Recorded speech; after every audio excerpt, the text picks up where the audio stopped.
जय श्री श्याम। राधे राधे दोस्तों। क्यों हुई चारों युगों में लड़ाई, शिव जी ने कैसे किया न्याय।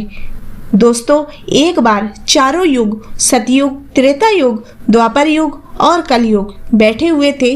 तभी उनमें विवाद होने लगा कि कौन सबसे सर्वश्रेष्ठ है और सबसे बड़ा कौन है। सतयुग कहने लगा, मैं सबसे बड़ा व सर्वश्रेष्ठ हूँ। तब त्रेता युग बोला, तुम भले ही बड़े हो पर सर्वश्रेष्ठ तो मैं ही हूँ। तभी द्वापर युग बोल पड़ा, नहीं, मैं हूँ सर्वश्रेष्ठ। तीनों की बातें सुनकर कलयुग बोला, मैं हूँ सर्वश्रेष्ठ। बात बढ़ने पर चारों ने फैसला किया कि हमें देवों के देव महादेव के पास चलना चाहिए। अब वो ही इसका न्याय करेंगे कि हम चारों में कौन सर्वश्रेष्ठ है। चारों युग भगवान शिव के पास कैलाश पर्वत पर पहुंच गए। भगवान शिव ने चारों युगों को सम्मान पूर्वक बैठाया और वहां आने का कारण पूछा। तब चारों युग कहते हैं, भगवान, हम चारों में विवाद छिड़ गया है कि हम चारों में सबसे सर्वश्रेष्ठ कौन है। अब प्रभु आप ही बताएं कि कौन सा युग सबसे सर्वश्रेष्ठ है। तब शिव जी सतयुग से पूछते हैं, सतयुग तुम बताओ, तुम कैसे सर्वश्रेष्ठ हो। तब सतयुग कहता है, हे प्रभु, व्यक्ति कभी आयु से बड़ा नहीं होता। प्रभु, मैंने तो यही सुना है कि व्यक्ति अपने गुणों से बड़ा होता है। तब शिव जी ने उसकी बातें स्वीकार की और बोले, सतयुग तुम इस तरह से बड़े नहीं हो सकते। तब सतयुग बोला, हे प्रभु, मेरे युग में लोग इतने बलशाली थे कि उनका वध करने के लिए श्री हरि विष्णु को अवतार लेना पड़ा था। मेरे युग में ही नरसिंह अवतार, बराह अवतार आदि अनेकों अवतार हुए। तभी त्रेता युग बोल पड़ा, प्रभु, क्या अवतार होने से कोई सर्वश्रेष्ठ हो सकता है। मेरे भी युग में श्री राम का अवतार हुआ था, जिन्होंने संसार को मर्यादा का पाठ पढ़ाया, और आप बल की बात करते हो। रावण जैसे बलशाली मेरे युग में ही हुए थे। इस तरह सतयुग सर्वश्रेष्ठ कैसे हो सकता है। उनकी बातें सुनकर द्वापर युग बोल पड़ा, प्रभु, ये दोनों अपने को सर्वश्रेष्ठ कैसे कह सकते हैं। जब मेरा युग था तब भगवान श्री कृष्ण ने जन्म लिया था, जो 16 कलाओं से युक्त थे तथा जिन्होंने अपना विराट रूप दिखाया था। और योद्धाओं की बात करें तो कंस, जरासंध, भीष्म, पांडव मेरे ही युग में हुए थे। इसीलिए सर्वश्रेष्ठ तो मैं ही हूँ। कलयुग जो उन तीनों की बातें सुन रहा था वह बोला, प्रभु, मैं मानता हूँ कि इनके युग में बलवान थे, परंतु प्रभु, इनमें बल तो था पर बुद्धि नहीं थी। बुद्धि तो मेरे युग में है, इसीलिए मैं सर्वश्रेष्ठ हूँ। फिर भगवान शिव जी ने चारों की बातें सुनकर विचार किया। फिर बोले, अब मैं तुम चारों की परीक्षा लूंगा, जो सफल हुआ वही सर्वश्रेष्ठ युग होगा। अब शिव जी ने 100 टन की वजन की कढ़ाई मंगाई और पास में ही चावलों का ढेर लगा दिया और लकड़ियां रखवा दी। फिर शिव जी बोले, मेरे 500 गण बैठे हैं। अब तुम चारों के युग से एक एक व्यक्ति आएगा और कढ़ाई में चावल बनाकर मेरे गणों को खिलाएगा। फिर सतयुग ने सबसे पहले अपने युग का एक बलशाली आदमी भेजा और बोला, जाओ उस कढ़ाई में चावल बनाकर सभी गणों को खिलाओ। अब सतयुग का आदमी जाता है, वह एक भट्टी खोदता है, उसमें लकड़ियां लगाकर आग जला देता है। फिर 100 टन की कढ़ाई उठाकर भट्टी में रखकर उसमें चावल डालकर पकाता है। फिर सभी शिव गणों को खिला देता है। फिर त्रेता युग का व्यक्ति आता है, वो भी बहुत बलशाली था, वो भी वैसा ही करता है। अब द्वापर युग भी अपना एक आदमी भेजता है, वो भी बलशाली होता है।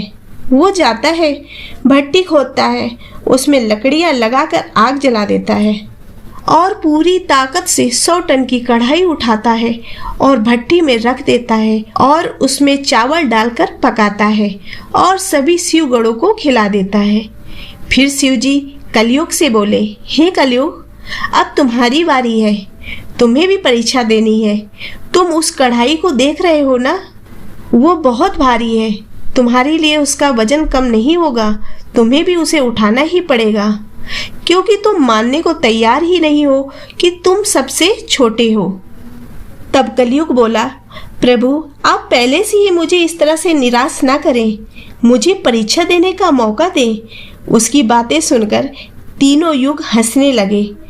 अब कलयुग ने बहुत ही बुद्धिमान व्यक्ति को भेजा और उससे कहा, आज तुम्हें बहुत ही बुद्धिमानी से परीक्षा देनी है। यदि तुम इस परीक्षा में सफल नहीं हुए तो मैं छोटा हो जाऊंगा। इधर तीनों युग हंसते हुए कहते हैं, ये निर्बल और 3 हाथ का आदमी कैसे इतनी भारी कढ़ाई उठाएगा। अब कलयुग का आदमी उस कढ़ाई के पास आया। उसने देखा इस कढ़ाई का वजन तो बहुत ज्यादा है, उसे उठाना तो दूर, वह उसे हिला भी नहीं सकता। फिर उसने कुछ सोचा। फिर उसने जहां पर कढ़ाई रखी थी उसी के नीचे से मिट्टी निकालकर भट्ठी बना दी और लकड़ियां लगाकर आग जला दी। फिर उसने कढ़ाई में पानी व चावल डालकर चावल पका दिए। अब वह शिवजी के गड़ों के पास गया और बड़े प्रेम से बोला, भाई कोई मेरे भोजन को परोसने में मेरी सहायता करवा दो। फिर शिवजी के गड़ों में 4 शिवगढ़ खुश होकर निकलते हैं और कहते हैं, तुम बैठो, मैं अभी परोस देता हूँ। और देखते ही देखते वो चारों शिवगढ़ सबको भोजन परोस देते हैं। फिर वह कलयुग का आदमी उन चारों शिवगढ़ों से कहता है, अब आप बैठो, मैं आपको भोजन परोसता हूँ।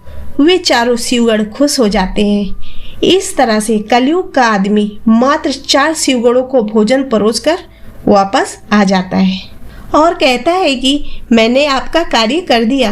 अब कलयुग शिवजी से बोला, हे प्रभु, अब आप ही निर्णय करें कि हम चारों में सर्वश्रेष्ठ कौन है। अब शिवजी ने कुछ सोचा और बोले, मैंने देखा जब सतयुग का व्यक्ति आया तो उसने भट्टी खोदी, लकड़ियां लगाकर आग जलाई और इतनी भारी कढ़ाई उठाकर भट्टी में रखी और उसमें चावल डालकर बनाए और सभी गणों को परोसकर खिलाया।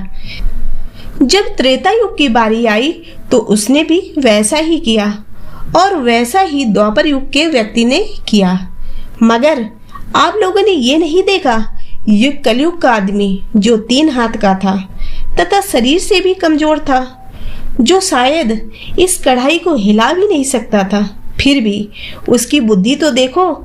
उसने उसी कढ़ाई के नीचे से मिट्टी निकाली और भट्टी बना दी, लकड़ियां लगाकर आग जला दी और कढ़ाई में चावल बना दिए और अपनी बुद्धिमता से मेरे 4 गणों से खाना परसवाया, जबकि वह स्वयं बैठा रहा